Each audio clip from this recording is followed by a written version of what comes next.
Thank you, everyone, for sticking around with us. End of day 2, that's where conference fatigue starts kicking in, but we'll try to be exciting and interesting.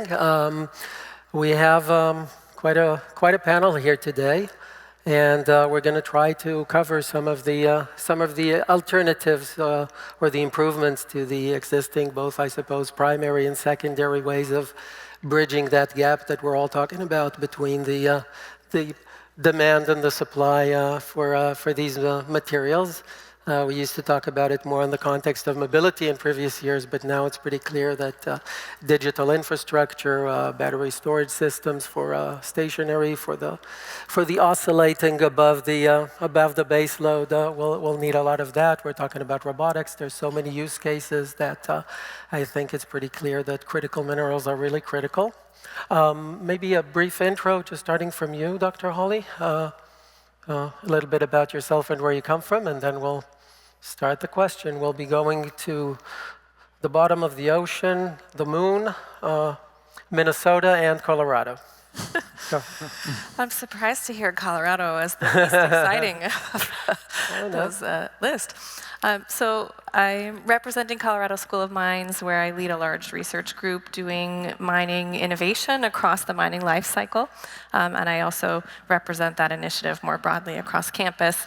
I think the way that we're thinking about the alternative supply and where the hurdles are and the opportunities at Colorado School of Mines is, what are our constraints on availability? Is it geological? Do we have it? Is it technical? Do we know how to get it? Do we have the policies and the regulatory framework to be able to access it? And do we have environmental and social acceptance to be able to do that? So we work on new mining operations in the US, and we have a series of review articles that are coming out shortly that look at those availability constraints for cobalt, nickel, manganese, graphite, and lithium. We also work on mine wastes, and we have a large portfolio of case studies examining, first, how do you begin to inventory what is in your mine waste? How do you know what's there? Why wasn't it recovered in the first place? What do you need to do to be able to unlock that potential? And then the third area that I think I'm most excited about right now is the idea of byproduct or co-production of critical minerals. So we just completed a study where we reviewed all US metal mines that are on federal land, and we looked at their annual throughput of their main product, and then did a statistical estimation for all of the elements on the periodic table, including, of course, everything that was on the 2 critical minerals lists, and now that includes everything else. So I think the key takeaway point there that is super exciting is that if we could unlock that byproduct potential from our active mines without changing throughput, if we simply recovered more of what's currently going out into waste, we would essentially eliminate our requirement for imports of every single element, with the exception of platinum, palladium, and a small amount of copper. That's good. Jonathan.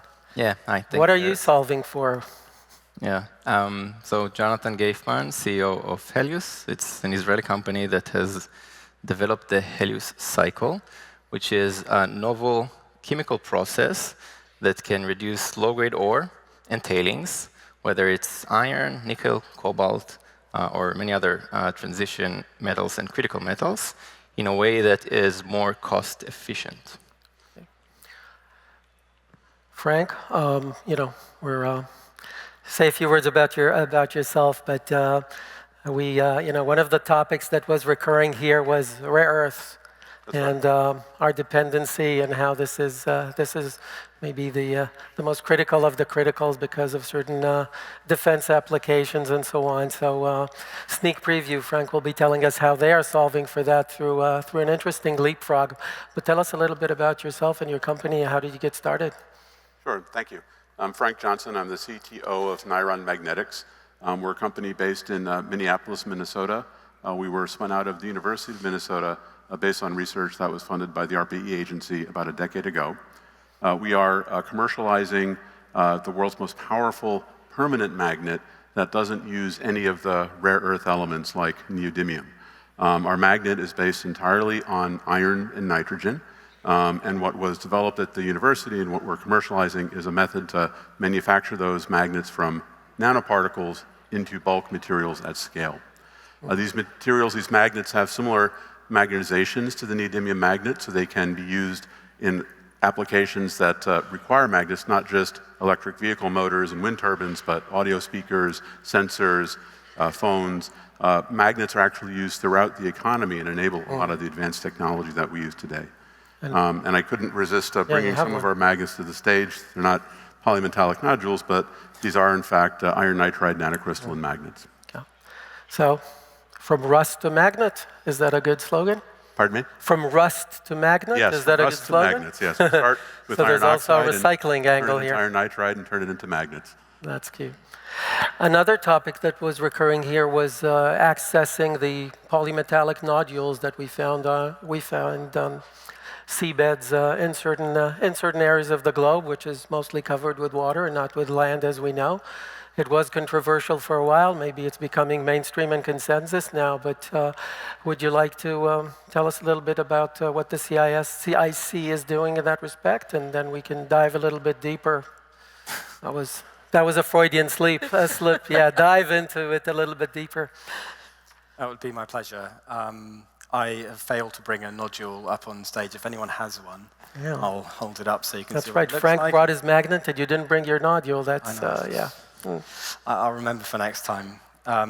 CIC is looking to solve the problem of how do you bring new sources of supply of critical minerals, cobalt, nickel, copper, manganese, to market at a huge scale, but also a theme that kept coming up today was pace. You know, we have this Sputnik 2 moment I've heard several times during the course of the conference, and pace is key. There's a race, and seabed minerals lying on the seafloor, unattached on the mud. The water's deep, but we know how to get there, are a very highly scalable way of accessing these critical minerals very quickly, which means we don't need to rely on the traditional, I say traditional because they're actually quite new, sources of these minerals like nickel from Indonesia or copper from DRC, which come with their own complexities. And what's relatively unique in the Cook Islands is the fact that there's a very clear regulatory pathway. If you like, in mining terms, the sovereign risk is very low. We understand what needs to be done to get there. And these, this is an industry that's been going for a while. Neptune, yeah. The sovereign is Neptune, actually, in that kingdom, I believe.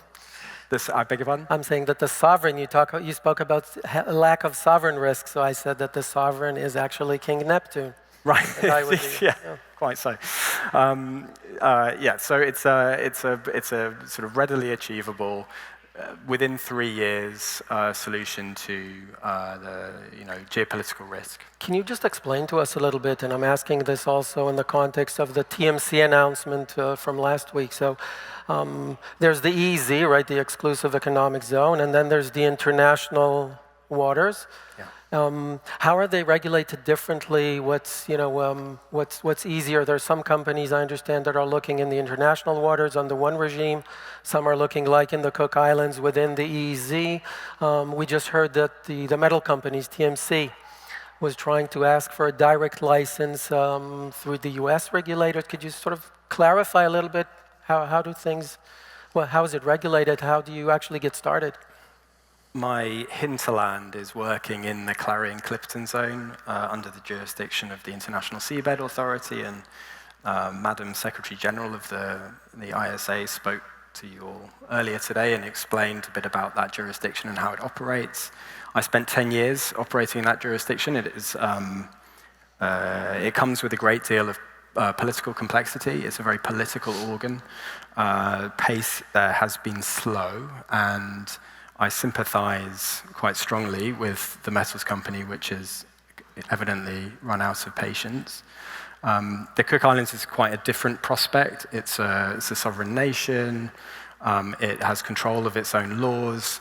It has looked at what has been achieved in the International Seabed Authority, which is really significant, and it's implemented the best of what it's seen there into a set of regulations which enables us to move forward with confidence. It is in control of its own destiny and its own natural resources, and that gives us an ability to move quite rapidly. And the unavoidable question, the environmental aspects, Greenpeace hanging from the boat and so on.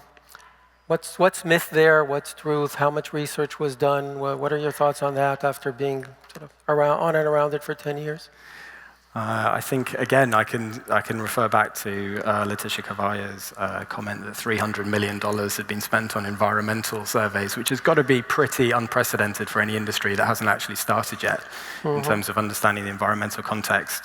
I, a long time ago, did a zoology degree, so actually, when I first came into this industry, I came into it very much from the perspective of I felt that this was a lower environmental impact way of accessing these metals. All of us have seen satellite photographs of what it can look like when it's not done carefully.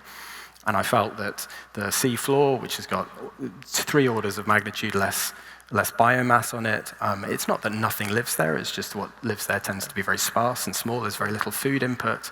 Gave us an opportunity to find minerals with a very light touch. We don't need to dig them up. We don't need to use explosives and so on and so forth. We don't need to cut rainforests to build roads.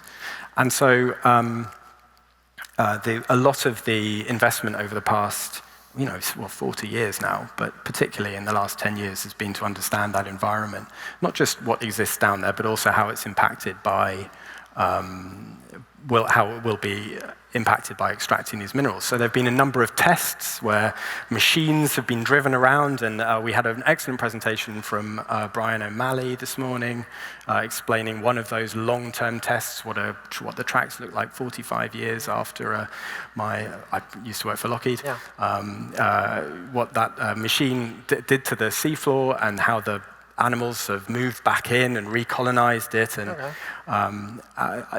we're at the point now where enough science has been done. You can always do more science. If you ask a scientist, I'll spare the blushes of scientists in the audience, can we do more science? The answer is always yes. But I think the answer is we now know enough to move forward. And since we are in Washington, D.C. and in the United States, how does this, and it's, you're working in the EEZ of the Cook Islands, I think still linked to New Zealand somehow, or at least part of the Commonwealth from that perspective. Are you going to bring the material to be processed in the U.S.? What's the American angle here? How will that help us actually in our lives here in the U.S. of A? And how do you process these nodules? Is there anything novel or different about them, or are they just another rock that we could have found somewhere else? I think if nodules were lying in a desert somewhere, we would have definitely be processing them already. It is not an unsolvable problem, if I take your questions backwards, not an insoluble problem. Okay. I think if we picked up 10 million tons of nodules today and put them in a desert, within a year someone would have figured out how to make a great deal of money out of processing them. We've seen pilot processing plants run very effectively with very high yields, relatively low cost. One of the great strengths of the material is that there's very little waste product. You can use everything in it. It's kind of like a biological end product. That actually fits Dr. Holley's narrative of, once you have, to use a farmer's term, once you have slaughtered a cow, you basically consume everything, including the hoofs. So absolutely, definitely. Nose to tail. Yeah, we'll use the whole nodule. Absolutely, silicate material for building materials, etc. How does the US benefit from that? It starts really from the two of the companies that are operating in the Cook Islands. They're US-controlled companies. They hold by far the majority of the area. The third company is a Belgian company that's very well aligned with the United States as well. And are you going to do the midstream here? Are you going to help us reindustrialize? Are you going to do the midstream here in America? Are we going to reindustrialize with this material? I think it's essential that the midstream is in the United States, actually. This problem of how to open the market to seabed minerals is going to be solved by the United States, or it's going to be solved by China at this point. And I think the United States has its nose in front. I think the Cook Islands is where China is trying to gain influence, but has not been successful. The Cook Islands very naturally, culturally leans west, and it leans towards the United States. Gives the US an opportunity to move very fast, develop a partnership, ensure that there is a market for the nodules, that the nodules can come straight into the United States for processing and find a market here. Thank you. Back to you for a minute. The very green steel that could be produced by basically, if I understand correctly, using sodium as the reductant instead of carbon.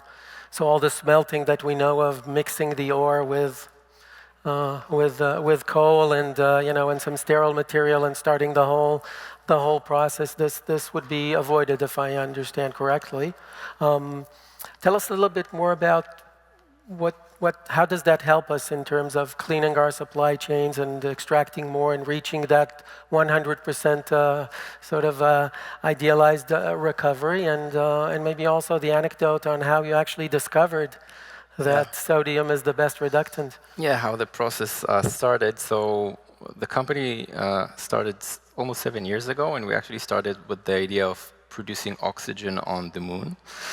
Apparently, in order to produce oxygen on the moon, you need to be able to reduce iron oxides without the use of carbon and hydrogen. That's the problem you need to solve at the bottom line. That's because it's very expensive to send it There's from no Earth carbon to the moon. there. It's very hard to get hydrogen there, so you need to do it with something else.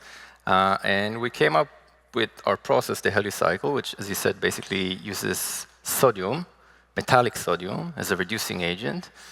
We produce the metal. It is a very aggressive reducing agent. Basically, if you let it go, it's like sub-second, you reduce everything.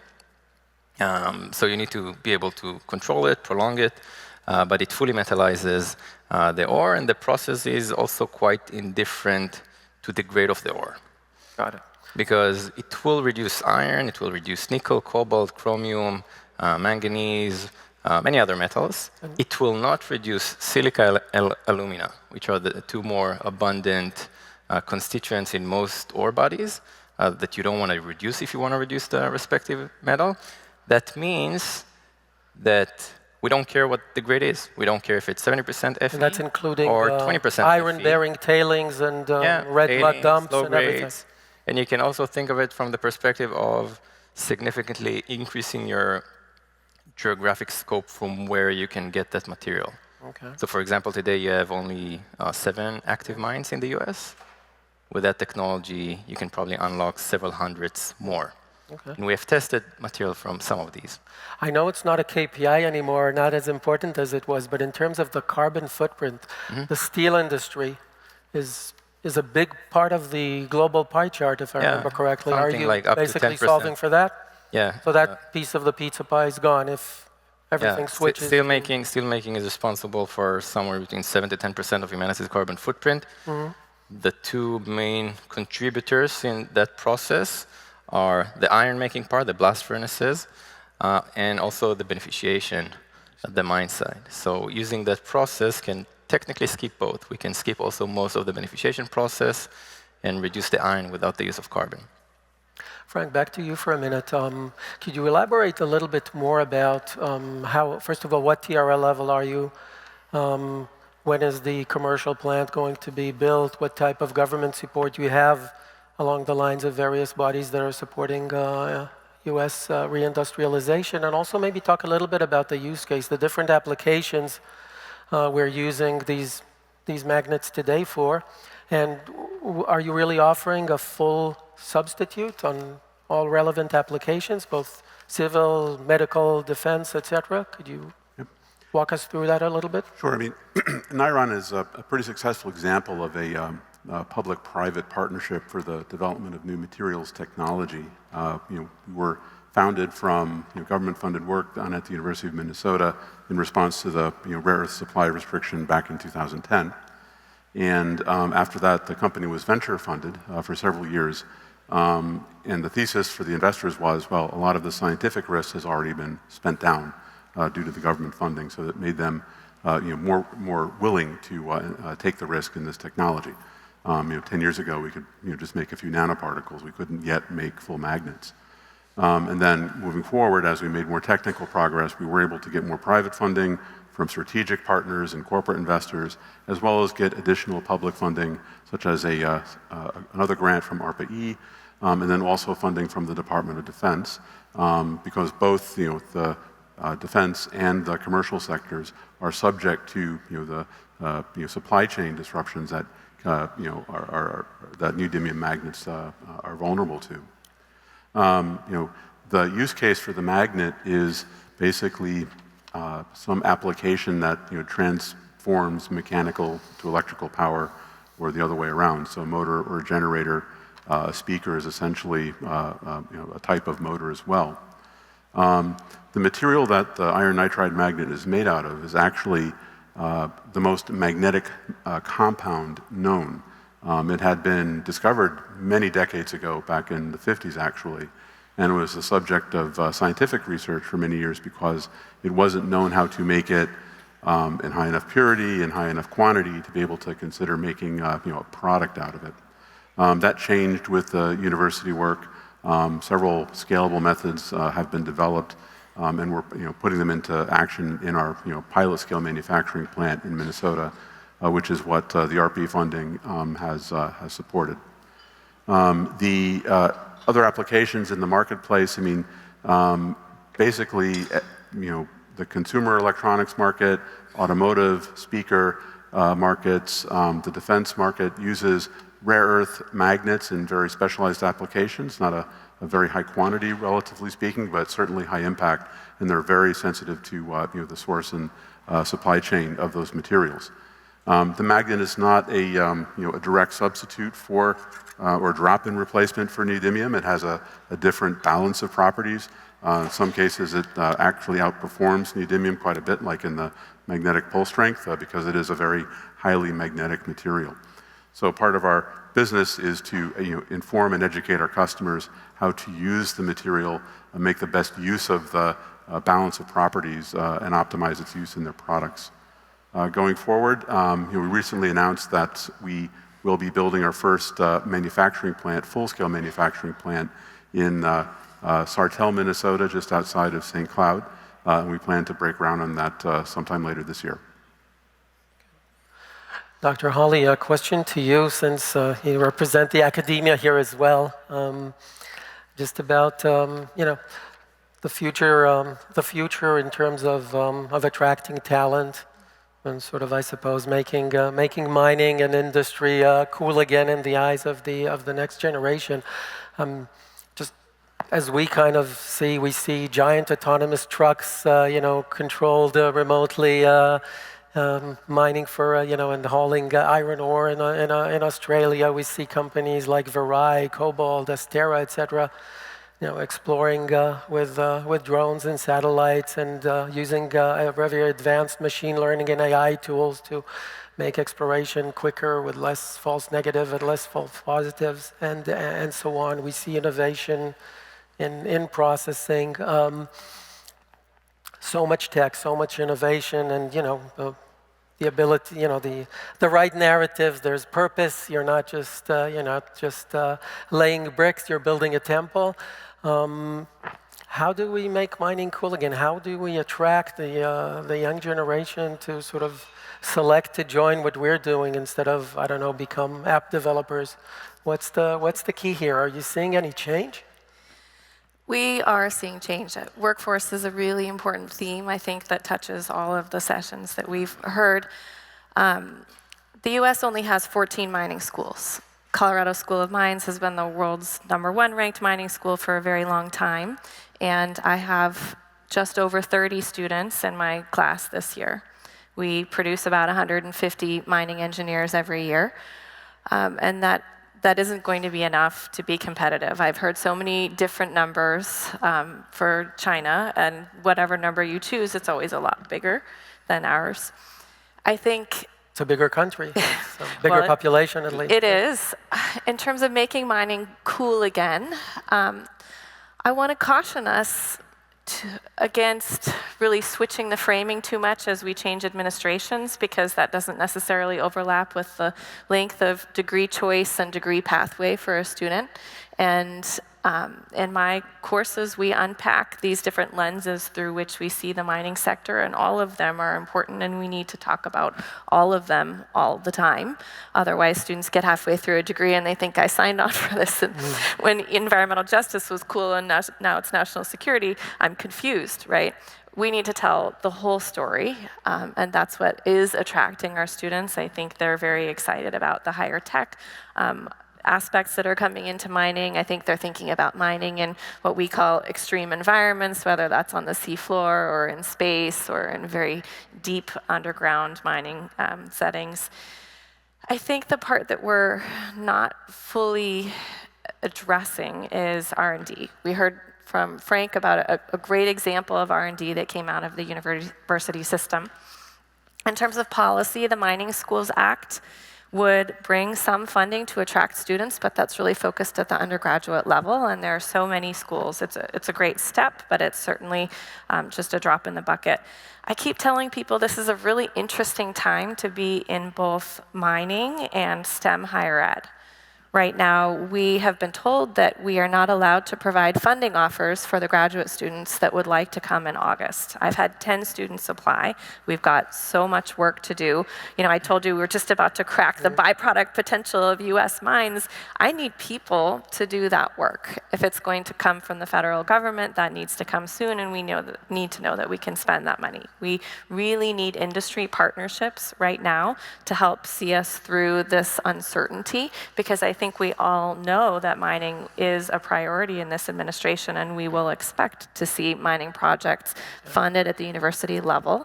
But when that happens is not in our control, and we have until April 15th to tell those students whether they have a job starting in August or not. And we simply, in the US, cannot afford to have a gap in our graduate level and faculty level R&D that supports the industry. Thank you. Turning to a different topic, I guess I'll ask you guys first.